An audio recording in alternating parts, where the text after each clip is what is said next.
എല്ലാവർക്കും എൻ്റെ യൂട്യൂബ് ചാനലിലേക്ക് സ്വാഗതം. ഇന്ന് നമുക്ക് കുറച്ച് പഠിക്കാൻ പോകുന്നത് എൻവിയോൺമെൻറ്റൽ സയൻസിനെ കുറിച്ചാണ്. നമുക്കിന്ന് പഠിക്കാൻ പോകുന്നത്.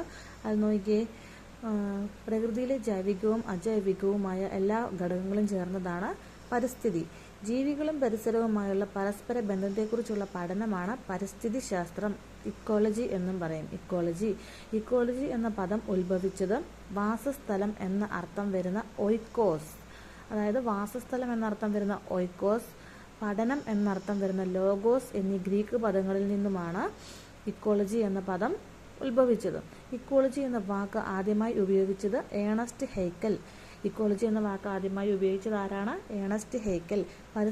പരിസ്ഥിതിയുടെ പിതാവ് അലക്സാണ്ടർ വോൺ ഹംബോൾട്ട്. പരിസ്ഥിതി പ്രശ്നങ്ങളെ സംബന്ധിച്ച് ശാസ്ത്രീയ പഠനം നടത്തുന്നതിനായി തുടങ്ങിയ centre for science and environment എന്ന പ്രസ്ഥാനം ആരംഭിച്ചത് അനിൽ അഗർവാൾ. മനുഷ്യനിർമ്മിതമായ കാലാവസ്ഥാ വ്യതിയാനത്തെക്കുറിച്ച് ആദ്യമായി പഠനം നടത്തിയത് അലക്സാണ്ടർ വോൺ ഹംബോൾട്ട്.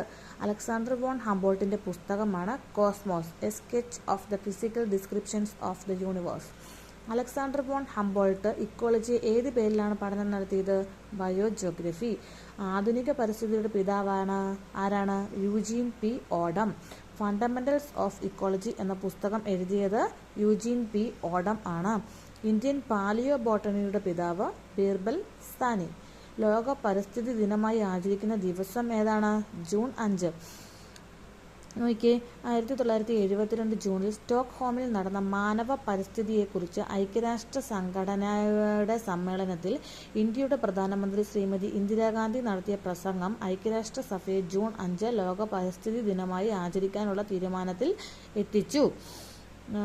അടുത്തത് നോക്കിയേ, ആധുനിക പരിസ്ഥിതി പ്രസ്ഥാനത്തിന്റെ മാതാവ് ആരാണ്? Rachel Curzon. ആധുനിക പരിസ്ഥിതി പ്രസ്ഥാനത്തിന്റെ മാതാവ് റേച്ചൽ കഴ്സൺ.